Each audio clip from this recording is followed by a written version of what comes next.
उसकी संपत्तियां बेचिए उसकी संपत्तियां।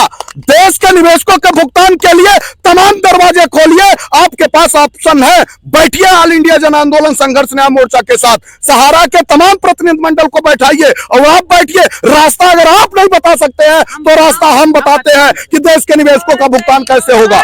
आप कुछ करिए तो जनाब, आप घर में बैठे हैं, आपको लग्जरी गाड़ियों से राम मंदिर और तमाम हिंदू मुसलमान करने की फुर्सत है, लेकिन देश के 13 करोड़ निवेशकों के भुगतान की जब बात आती है तो अपने घरों में बैठ करके ये सोचते हैं कि ये निवेशक मर जाए, ये निवेशक अपने घरों पे चल जाए, भूल जाए और उस पैसे को सरकारी खजानों से लेकर के पार्टी के खजानों में भर दिया जाए। ऐसा कतई नहीं होने देगा ऑल इंडिया जन आंदोलन संघर्ष न्याय मोर्चा। तो साहब मोदी जी सुन लो, सदियों से ठंडी बुझी राख सुबह उठी, धरती सोने का ताज पहन इठलाती है, दो राह समय का घर घर नाच सुनो, सिंहासन खाली करो कि 10 तारीख को जनता आती है।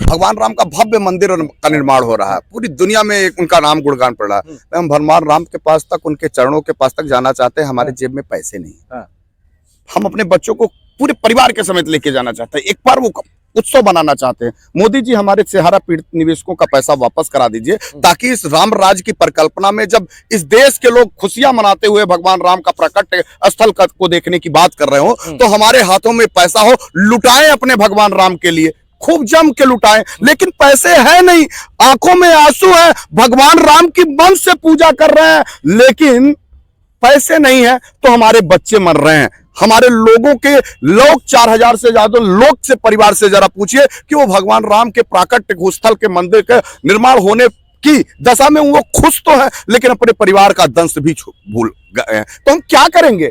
हमको हमारा पैसा भूखा जो होता है पहले उसको भोजन करा देना, वही सेवा का भाव है, वही धर्म है, वही राष्ट्र धर्म है। तो सबसे पहले गरीब पीड़ित निवेशक जो पीड़ित हैं, अरे हम किसी ऐसे व्यक्ति के लिए न्याय नहीं मांग रहे हैं जिसने अपराध किया हो, उसको न्याय दे दीजिए। हम उन निरपराध लोगों के लिए न्याय मांग रहे हैं जो तिल तिल के मर रहे हैं और अपराधी खुलेआम घूम रहा। उसकी संपत्तियां बेचिए उसकी संपत्तियां। देश के निवेशकों के भुगतान के लिए तमाम दरवाजे खोलिए। आपके पास ऑप्शन है, बैठिए ऑल इंडिया जन आंदोलन संघर्ष न्याय मोर्चा के साथ, सहारा के तमाम प्रतिनिधि मंडल को बैठाइए और आप बैठिए। रास्ता अगर आप नहीं बता सकते हैं तो रास्ता हम बताते हैं कि देश के निवेशकों का भुगतान कैसे होगा।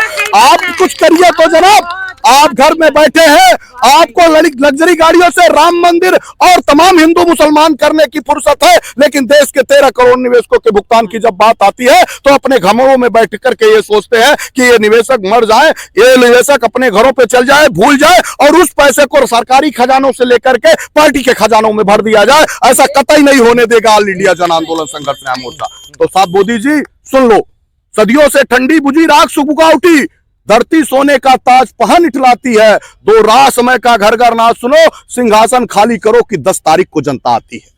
आएगी 10 तारीख को, आएगी 10 तारीख को और इंकलाब और कोहराम मचा देगी, इंकलाब और कोहराम। अगर इन चंद क्रांतिकारी साथियों ने सदन के सामने जाकर के हिमाकत कर डाली है कि अपने देश के प्रधानमंत्री से पूछ लो कि हमारा पैसा कब दोगे, तो हम लाखों की संख्या में जिस दिन आएंगे तो एक भी सदन के ही नहीं, एक भी विधायक और सांसद और एक भी उससे संबंधित कार्यालयों को खड़ा नहीं रहने देंगे, खड़ा नहीं रहने देंगे।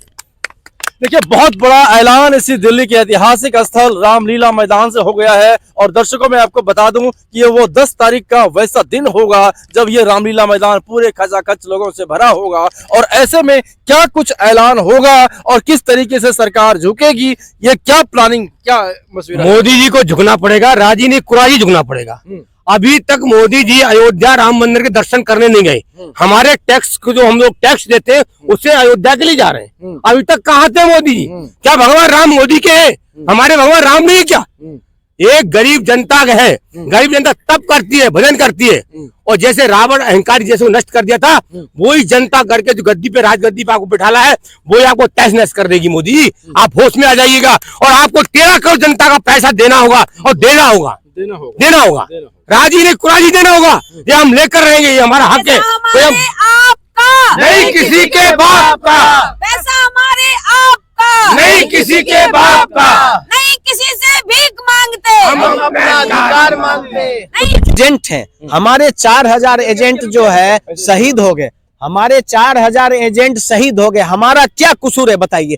हम अपना अधिकार मांग रहे हैं। हम सहारा इंडिया को लाइसेंस दिया काम करने के लिए देश में, अगर गलत थी तो आपने काम करने का लाइसेंस सहारा इंडिया को क्यों दिया? आज बताइए, गलत थी सहारा इंडिया को तो लाइसेंस नहीं देना चाहिए, और लाइसेंस दिया काम करने का तो आपने उसको टेक करके रखा, तो अभी इतने दिन से हम लोग को भुगतान क्यों नहीं मिला? 13 साल से हम लोग न्याय का चक्कर काट रहे हैं, न्याय का सरकार भी नहीं ध्यान दे रही है। आज 10,000 से ऊपर जो है उसके ऊपर FIR है, और सुब्रत राय को और उसके जो अधिकारी हैं उनको क्यों नहीं गिरफ्तार किया जा रहा है? बेकसूर आदमी आज जेल में सजा काट रहा, और जो कसूर किया है वो घूम रहा है, लोकसभा में जा रहा है, संसद में जा रहा है। बताइए, यही है आपका बाबा साहेब का जो संविधान था वो संविधान नहीं चल रहा है, इनका अपना संविधान चला रहे हैं ये लोग, ये अंग्रेजों वाला संविधान चला रहे हैं, तानाशाही सरकार, तानाशाही चल रही है। यहाँ पे मैं एक बात बोलूंगी, जैसे कि आपको ब्लड ग्रुप जानते होंगे, ए होगा, A positive, B positive, O negative. यहाँ पर पूरे ग्रुप्स ना एक ही हो गए, पूरे groups, A positive, B positive, A negative, B negative, O positive, O negative, सब एक हो गए। तब एक पूरे एक ग्रुप में आ गए, एक गुट हो गए, तो होगा क्या देख लीजिए आपने। ऐसा नहीं, यहाँ कोई धर्म वाले नहीं, ना ईसाई है, ना मुसलमान है, ना हिंदू है, ना सिख है, सब एक ही है। हमारा पूरा सबका खून एक ही है, कोई ए पॉजिटिव नहीं है, कोई हमारा इंसानियत है, हम ह्यूमैनिटेरियन हाउस है, ये एक मानवतावादी का मकान है ये। और हम जहाँ पर बस रहे वो राम मंदिर है, वो राम मंदिर से ही हम ऐलान कर रहे, अयोध्या में जो राम मंदिर बनाने ना उससे ज्यादा ये मंदिर है अभी जो सहारा वाले का मंदिर है ना।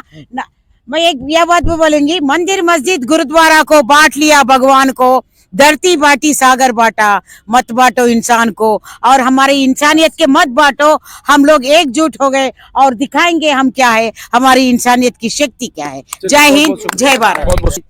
मैं नालंदा से आया हूँ, मेरे यहाँ 3, 4, 5 एजेंट गुजर चुके हैं। मैं उनके परिवार के लिए मैं यहाँ इंसाफ मांगने आया हूँ कि वो लोग के परिवार सब रोड पे आ गए हैं, किस तरह से पढ़ाई लिखाई सब वंचित हो गया है। हम लोग वहाँ बहुत परेशान है, इसलिए मैं मोदी जी से आग्रह करता हूँ कि जो भी भुगतान हमारे यहाँ का है, पूरे हिंदुस्तान का है, वो दिया जाए। तौर पर इनकी खामियाजा को लेकर के बीजेपी से गवर्नमेंट को भुगतना पड़ेगा, क्योंकि लोकतंत्र का सबसे बड़ा जो है चुनाव इसी साल 2024 में होने वाला है, और लोकतंत्र में महाशक्ति के रूप में देश के 13 करोड़ पीड़ित निवेशक हैं, जिनके परिवारों की संख्या की जाए तो 60 से 65 करोड़ लोग हैं, और हम लोग भारी पड़ेंगे। ये जुमलेबाजी की सरकार को लगातार सोचना होगा कि पोर्टल के नाम पे जो आपने छलने का काम किया है, हिंदुस्तान के तमाम वो सारा पीड़ित निवेशक समझ चुके हैं सरकार की इस गंदी चाल को। बीजेपी सरकार को लेकर के हमारे देश के तमाम निवेशकों ने यह नारा दिया है कि जुमलेबाजी की सरकार नहीं चलेगी अब की बार, जुमलेबाजी की सरकार नहीं चलेगी। ये देश की सरकार, केंद्र सरकार को ये सोचना पड़ेगा। आज सहारा पीड़ित जो है लगातार सड़कों पे लेकर के नाराबाजी कर रहे हैं, तो देश के तमाम निवेशक भी समझ रहे हैं कि केंद्र सरकार जो पोर्टल के नाम पे छलावा करने का काम किया है, लगातार लोगों को गुमराह करने का काम किया। बीजेपी को कहते आई है कि हम देश के गरीबों के लिए अपनी सरकार को बना रहे हैं, लेकिन हिंदुस्तान के वही 10 करोड़ गरीब परिवार उनको दिखाई नहीं दे रहा है, गरीब निवेशक दिखाई नहीं दे रहा।